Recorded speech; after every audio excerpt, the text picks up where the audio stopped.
My name is Dave Barry, I guess now Dr. Dave Barry.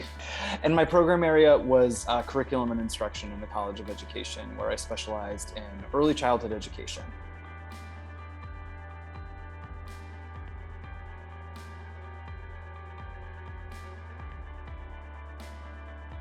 My current job is also my first job out of graduating from the College of Education at UT Austin.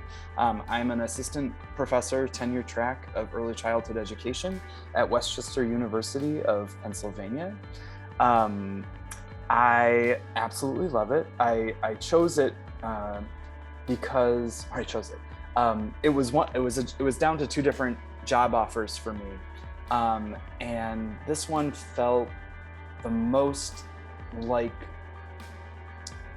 the reason why I decided to leave teaching in the first place. So I was a kindergarten teacher in the Boston Public Schools for 10 years, and thinking that I had something more that I could offer in that role than just from the walls of my classroom, I decided I wanted to be a teacher educator. And so when it came time to deciding what I wanted to do and where I wanted to land, what they offered me was an opportunity to do exactly that, to be working with pre-service teachers, pre-service early childhood teachers, as they are progressing through their teacher education program and working with them in classrooms, with preschools and kindergartens, and just giving them some more of the kind of practical experiences that I have from my years of being a teacher. So UT prepared me certainly for an important aspect of the job, which is being prepared to engage in meaningful scholarship. The big focus of the PhD in curriculum and instruction at UT is learning how to do research, and scholarship isn't the hugest part of the current job that I do, but it's certainly an expectation for tenure. Without UT, I think I would still be lost, not knowing what the difference between qualitative and quantitative research really is. I know now, fortunately, and can talk pretty well to both. But for sure, just having experiences working with professors on research projects, learning how to develop research questions and the IRB process, and different perspectives on how to engage with research with young children and with teachers specifically. So thank you to UT for that, for sure.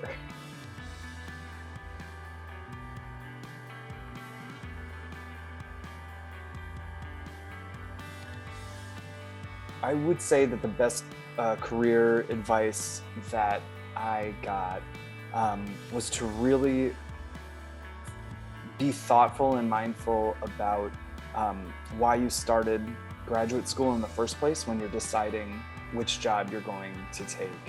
I did not enter college. I did not enter my PhD program with like dreams of being a famous researcher or to be a name or to be known. Like I really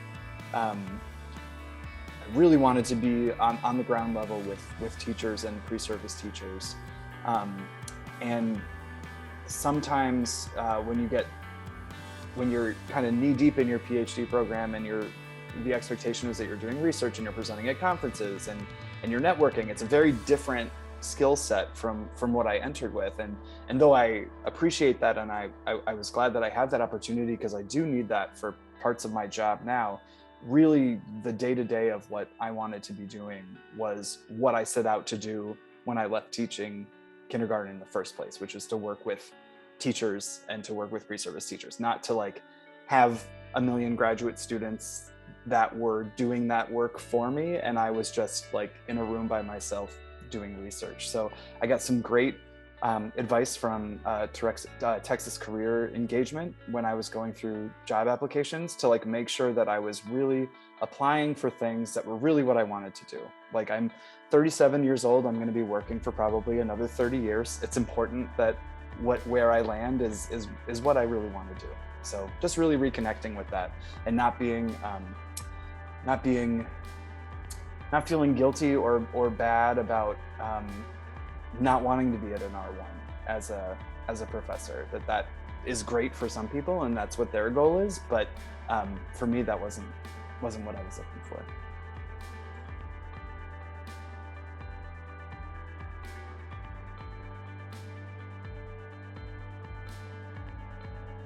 Typical day for me. So I am teaching 3 classes right now, a total of 12 credits. One of them is a 6-credit pre-K methods class that has a field component where 2 mornings a week my students are in Head Start programs with 3 to 5-year-old children and being mentored by a host teacher there. And then in the afternoons, they come to class and we talk about it and we think about what happened, which is like so full circle and like perfectly exactly what I want to be doing with the rest of my life. And then I also teach 2 sections of child development, which I really enjoy as well. It's really interesting to think about kind of the science behind how children grow and develop, but also I have opportunities to be a little bit critical of some of the science and the research too that kind of has done wrong by marginalized communities up to now. Like, for example, like thinking about like the way that intelligence tests like are really racist and are harmful to emerging bilinguals and things like that. So things that like aren't typically talked about in child development, I get to teach my child development class in that way. So I teach 2 classes a day, Monday through Thursday, and I have different meetings that I'm on for service committees. I'm on a curriculum and assessment committee while we're going through a relicensing process and a course redesign process right now, which is really interesting because I'm getting to see how these decisions are made about why teacher education programs make the decisions that they do and how they go about doing that. In terms of how UT prepared me for that, I will say learning how to use Canvas is the platform that UT uses. Yeah, learning how to use Canvas and build online courses, I think, was a really helpful tool that I learned from being a TA and an assistant instructor, because I do a lot of that now. We use a different interface at Westchester, but it's pretty much the same thing, just a different program and interface. Especially after we went online because of COVID at UT, just kind of learning how to redesign courses to make sure that they're going to be accessible to students and that students who may have barriers to connecting will be able to do that. I'll say another thing that UT helped me with is thinking more critically about some of the child development theories that have been historically harmful to minoritized children and underrepresented teachers. It's very easy to get lost in the canon of old dead white male researchers and theorists. So having the opportunity to engage really deeply as a graduate student at UT in different perspectives and different ways of thinking allows me to put that spin on this class to make students think a little more critically about what these theories actually mean and that they're theories, right? They're not laws, right? They're ideas that people have that other people have taken up, but there's other ideas that people have that are also being taken up.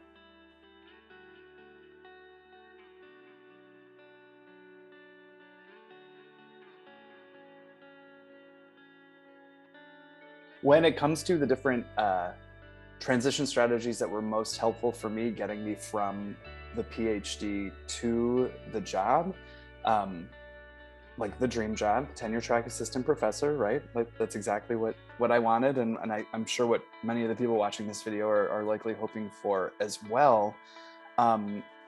It's very easy to get caught up in the day-to-day of the courses that you're taking, the research projects that you're working on, and you're working under someone in that situation typically, right? You have a supervisor, you are more of an assistant than a lead.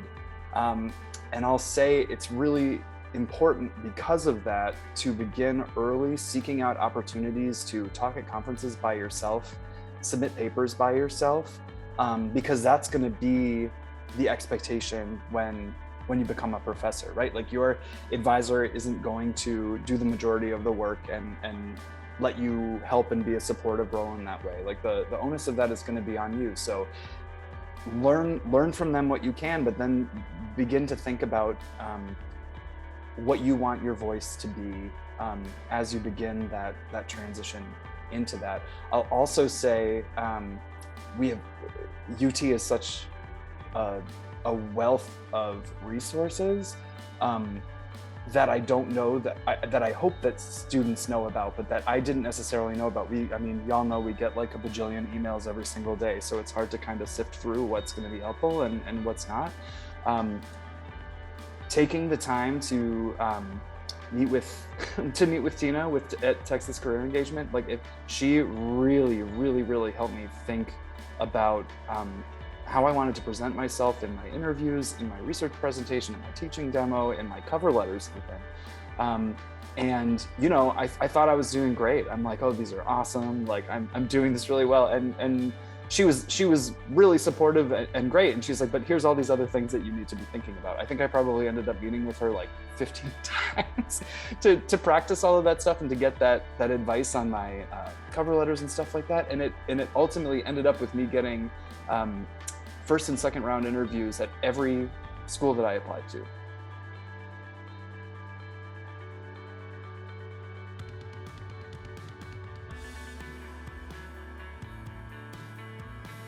What your program can offer you is like a lot of some teaching experience, a lot of research experience if you're fortunate to be getting those opportunities, but knowing how to navigate that space on your own is something different. So it's important to seek out opportunities to kind of take a chance on yourself and try putting yourself out there, but also getting advice from people who have been there, who can support you as you get your application materials together as you transition into your from being a student to a scholar.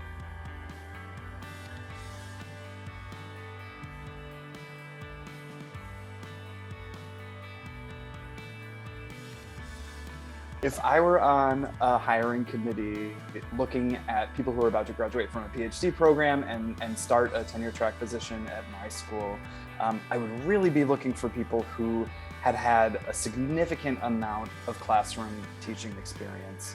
Something I'm learning from my students this semester, and something that is emphasized at Westchester where I'm a professor, all of the professors have like at least a decade of classroom teaching under their belt. So they're able to offer their students like the theoretical pieces, which are important, but also like the practical stuff. Like, well, what do I do when this happens? And I think that that's something that people who are on their journey to becoming teachers struggle with a lot. They find themselves at a loss for what to do. The children aren't listening to me, or my lesson plan isn't going well, or how do you like walk a group of kids to music class from your classroom, right? Like all these little things that don't really get talking about or spoken about a whole lot in our actual programs, where we're learning more about like research about teaching, which is obviously important too. But for me, just someone who had been there, because I know how well students respond to it. Having a candidate who had a lot of teaching experience, who was a team player, collaborative, wants to be a sharer and a support system to the other faculty, someone committed to equity and social justice in education. Absolutely, that's a must. I also just say like a kind, friendly person. Like you are making a really big decision when you're bringing someone in, and it matters the way that you interact with people at work. You want to have positive experiences with your colleagues, and I mean, you could be like the most prolific writer and researcher in the world, but like if you're not a team player or a kind person, then that's going to be really, really hard.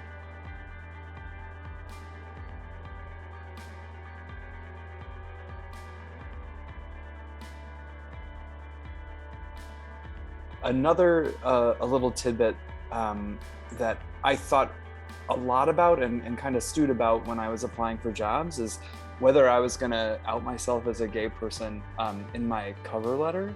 Um, and I'm really glad that I did, because I would not want to work somewhere where my colleagues or the school environment would have a problem with that. So by leading with a part of my identity that in some spaces is not accepted, um, it it allowed me to know that a place that I was applying to was open and accepting of LGBTQ people, which obviously I would not want to work somewhere that would not be that way. So it was a way for me to ensure that when I was applying for jobs that I would likely not hear back from a university or a school that would not be supportive of queer professors.